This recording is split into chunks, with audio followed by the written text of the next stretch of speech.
నమస్తే, welcome to Telugu రాజ్యం. ప్రస్తుతం మనతో పాటు ఉన్నారు రాజనీతిజ్ఞుడు ప్రొఫెసర్ హరగోపాల్ సార్ గారు ఉన్నారు. సార్ నమస్తే. నమస్కారం. చంద్రగ్రహణం ఎఫెక్టు ప్రపంచ దేశాలు ముఖ్యంగా నేపాల్ మీద ఎఫెక్ట్ పడింది అనుకోవచ్చా? అదేవిధంగా నేపాల్ విధ్వంసం భారత్ బాగా సీరియస్గా తీసుకుందా అంటే ఏం చెప్తారు సార్?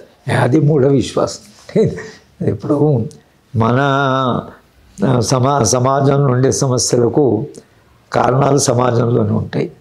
ప్లానెట్స్లో చంద్రుడు సూర్యుడి దగ్గర అవన్నీ ఉండవు. అసలు ప్లానెట్స్ అంటే మనిషి అమాయకత్వంలో ఉన్న దశలో తమ జీవితంలో జరుగుతున్న సంఘటనకి కారణాలు తెలియనప్పుడు కారణాలు ఎక్కడున్న వెతుకుతున్న క్రమంలో తమ సమాజంలో కాక బయట కూడా కారణాలు ఉన్నాయి అనేటువంటి దాని ఈ గ్రహాలు ఇదంతా మొత్తంగా ఒక జ్ఞానం వచ్చేసి దాంట్లోంచి ఒక రకమైనటువంటి అవగాహన సమాజంలో ఉంటుంది. కానీ శాస్త్రీయ జ్ఞానం పెరిగి ఆ విధంగా చూస్తే మన దేశంలో బుద్ధుడే 2600 సంవత్సరాల క్రితం బుద్ధుడే మన జీవితంలో ఉండేటువంటి దుఃఖానికి కారణము మన సమాజంలోనే ఉంటుంది. అది ఆ కాలంలో అనడం అనేది అది విప్లవాత్మకమైనటువంటి భావన. అప్పుడు బుద్ధుడు అనడం, ఎందుకంటే అప్పటికి మన కష్టాలకు అన్ని కారణం ఎక్కడెక్కడో ఉన్నాయని వెతుకుతున్న దశలో ఎక్కడ లేవు, అవి మీలో ఉన్నాయి. కర్మ సిద్ధాంతం ఉండి కర్మ ద్వారా మీరు పోయిన జన్మలో చేసుకున్న పాపం వల్ల మీరు కష్టాలు అనుభవిస్తున్నారు, అవన్నీ ప్రశ్నించాడు బుద్ధుడు. ఒక సమాజంలో ఉండేటువంటి సమస్యలకి జీవితంలో ఉండే సమస్యలకి కారణాలు అవి సమాజంలోనే మీలోనే ఉన్నాయి అనేటువంటిది ఆయన చెప్పాడు. అప్పటి నుంచి ఇప్పటిదాకా రెండు భావాలు నడుస్తున్నాయి. నిజానికే కారణాలు ఎక్కడున్నాయంటే మీరు చంద్రగ్రహణం సూర్యగ్రహణం ఇప్పుడు చంద్రగ్రహణానికి సూర్యుడికి చంద్రుడికి మధ్యన భూమి వస్తున్నది, ఇది ఎస్టాబ్లిష్డ్ కదా. ఇది అయిన తర్వాత చంద్రగ్రహణం జరగడానికి మన జీవితానికి కారణమే ఉంటుంది. అసలు అవి ఎక్స్టర్నల్, అది ఒక నేచర్ యొక్క ప్రవర్తన. నేపాల్ మాజీ ప్రధాని కేపీ శర్మ నిన్న కొన్ని వ్యాఖ్యలు చేశారు. రాముడి విషయంలో నేను కొన్ని వ్యాఖ్యలు చేశాను, అదేవిధంగా రాముడి పుట్టుకను నేను అవమానించాను కాబట్టి ఈ రకంగా నాకు శాపం తగిలింది అన్నట్టు కూడా ఆయన మాట్లాడారు. రాముడు అయోధ్యలో పుట్టలేదు, రాముడు నేపాల్లో పుట్టారు అన్న ఆర్గ్యుమెంట్ చేశాను కాబట్టి నాకు ఇలాంటి కర్మ వచ్చింది అన్నట్టు కూడా ఆయన మాట్లాడారు. నేను మొదలు చెప్పిన జవాబే దీనికి కూడా. ఇవన్నీ అనవసరంగా మనిషి తన సమస్యల పరిష్కారం తాను వెతుకోవాలి. కానీ రాముడి గురించి అన్నందుకు, లేకపోతే చంద్రగ్రహణం పట్టినందుకు, సూర్యగ్రహణం పట్టినందుకు నేనేమంటే ఈ ఎక్స్టర్నల్ కాజెస్ ఉండవు. ఇవి రాముడి మీద భక్తి ఉండేవాళ్ళు, రాముడి మీద నమ్మకం ఉండేవాళ్ళకి రాముడి మీద నమ్మకం ఉంటుంది. కానీ మనము ప్రతి కారణాన్ని రాముడి మీద పడేస్తే ఎట్లా? అసలు మన జీవితానికి ఉండే కష్టాన్ని రాముడి మీద వేసి రాముడి మీద అన్నం కనుక అనేది ఇది నా దృష్టిలో ఇది సరి అయినటువంటి, అంటే సమస్యకు సరి అయిన పరిష్కార మార్గం కాదు. ఒక సమాజానికి ఉండే సమస్యకి అది పరిష్కారం కాదు. ఇప్పుడు నేపాల్లో ఇంత ఉద్యమం వస్తే మీరు విశ్లేషణ లేకుండా చంద్రగ్రహణం వల్ల నేపాల్లో ఇంత ఆగ్రహం వచ్చిందంటే ఎట్లా? అసలు ఆగ్రహం రియల్ కదా, ఆగ్రహం కొంతకాలంగా పెరుగుతున్నది కదా, చంద్రగ్రహణానికి ఏం సంబంధం ఉంటుంది? నా దృష్టిలో అవి సరి అయినటువంటి కార్యకారణ సంబంధాలు వెతికే క్రమంలో మీరు కారణాలను వెతికేప్పుడు ఇట్లా ఎక్కడో కారణాలను వెతకడం అనేది అది ఉన్న సమస్య నుంచి బయటపడడానికి, దాన్ని సమస్య నుంచి పారిపోవడానికి పనికి వస్తుంది, కానీ సమస్యకు పరిష్కారంగా అది ఉండదు. అంటే కొన్ని దేశాలు ఆసియాపై ఆధిపత్యం చెలాయించేందుకే ఈ కుట్రలు చేస్తున్నాయి అనేది ఒక చర్చ, నిజమే అంటారా? అంటే ఉంటాయి కొన్ని దేశాల్లో కుట్ర జరగడం అనేది, అంటే చిన్న దేశాల్లో, ఇప్పుడు ఆఫ్రికాలో, లాటిన్ అమెరికాలో, అమెరికా కుట్ర జరిపి చే గువేరా లాంటి వాడిని చంపి ఎయిర్పోర్ట్లోనే పెట్టారు. తర్వాత ఇప్పుడు వెనజులాలో ఒక మంచి ప్రభుత్వం వస్తుందంటే దాన్ని మీరు క్యూబా లాంటి దేశంలో వాళ్ళు ఎదగనివ్వకుండా క్యూబాని అటాక్ చేశారు. అన్ని దేశాల్లో వాళ్ళు ఏదో ఒక ఇది చేస్తుంటారు. కానీ మొత్తంగా అసలు చిన్న దేశాల్లో ఇటువంటిది సాధ్యమైతే, కానీ పెద్ద దేశాల్లో ఒక క్రైసిస్ను క్రియేట్ చేయడం అనేది ఒక పరాయి దేశానికి అది చాలా కష్టం. సమస్యలు క్రియేట్ చేస్తాడు సమాజానికి. అంటే ప్రభుత్వం తమకు అనుగుణంగా లేనప్పుడు కొన్ని సమస్యలు క్రియేట్ చేస్తాడు. కానీ ఒక సంక్షోభాన్ని క్రియేట్ చేయడం అనేది అది సాధ్యం కాదు. ఒకవేళ సంక్షోభం క్రియేట్ అయినా దానికి తగిన పరిస్థితులు ఇక్కడ ఉండాలి.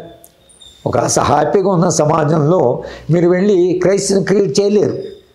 కొంత ఆదాయం ఉండి, కొంత అందరికీ ఉద్యోగాలు ఉండి, మన సమస్య పరిష్కారం విశ్వసనీయత ఉంటే ఆ దేశంలో వేరే దేశాలు వచ్చి ఏం చేయగలవు? సమస్య ఉన్నప్పుడు ఎవడైనా దాంట్లో fishing in the troubled water అంటారు. కానీ అటువంటి దాంట్లో వచ్చేమన్నా చేయొచ్చు, కానీ మీరు ఆ ట్రబుల్డ్ వాటర్ ఉన్నది అనేది గుర్తించాలి. అది గుర్తించకపోతే కష్టమైపోతుంది. అంటే భారత్ సరిహద్దు, అంటే భారత్ని ఆనుకుని ఉన్న దేశాల మధ్యనే ఈ రకమైన అల్లర్లు జరుగుతున్నాయి అనేది చర్చ. ఎందుకంటే ప్రపంచవ్యాప్తంగా ఉన్నాయి, అసలు కేవలం ఇక్కడే కాదు కదా, ప్రపంచవ్యాప్తంగా మీకు ఆఫ్రికాలో ప్రాబ్లం ఉంది. ఇస్లామిక్ దేశాలు చూడండి ఎంత క్రైసిస్ ఉందో. వాళ్ళు ఎంత rich countries, oil rich countries, ఎంత హాయిగా బతకాలి, కానీ ఎంత క్రైసిస్ ఉంది. ఇప్పుడు మీరు వాడి ఇజ్రాయెల్ చూడండి, వాడి క్రైసిస్ ఏమో కానీ ఒక చిన్న ప్రదేశాలను పట్టుకొని వాడు ఇదిగా చేస్తున్నాడు. కనుక ఇది మనము దేశం యొక్క సుస్థిరత, దేశం యొక్క ఆర్థిక విధానము, అక్కడ ప్రజలు ఉండేటువంటి సంతృప్తి, ఇవి పారామీటర్స్. సంపద మరింత ప్రయోజనకరంగా, సామాజికంగా అందరికీ కాస్త మానవీయమైనటువంటి బ్రతుకును కల్పించగలిగితే ఏ దేశం కూడా ఏ దేశాన్ని ఏం చేయలేదు. అంటే వాళ్ళ టార్గెట్ ఇండియాలో కూడా అలాంటి సంక్షోభం వచ్చే అవకాశం ఉన్నట్టు కూడా వార్తలు వస్తున్నాయి. సంక్షోభం రావచ్చు, కానీ సంక్షోభానికి దాని ఎక్స్ప్రెషన్ ఏదైతుందో, సంక్షోభానికి ఉండే ఎక్స్ప్రెషన్ ఏదైతుందో ఈ పద్ధతిలో లేకపోతుంది. నేపాల్ లాంటి అటువంటి ఎక్స్ప్రెషన్ ఏదైతుందో ఇక్కడ సాధ్యం కాకపోతుంది. కానీ మన రాజ్యాంగం చాలా గొప్పది అన్నట్టు కూడా రంజన్ గొగోయ్ గారు నిన్న చెప్పారు. మన రాజ్యాంగం బాగుంది కాబట్టి మన దేశంలో ఎటువంటి అల్లర్లు, అంటే ఇలాంటి నేపాల్ లాంటి సిచ్యువేషన్ రాలేదు అనేది చర్చ. నిజంగా మన రాజ్యాంగం గొప్పదా అంటే ఏం చెప్తారు? అంటే 75 ఏళ్ళు రాజ్యాంగము కొంత పనిచేసింది. రాజ్యాంగ సంస్థలు కూడా కొంత రాజ్యాంగ స్ఫూర్తితో పనిచేసాయి.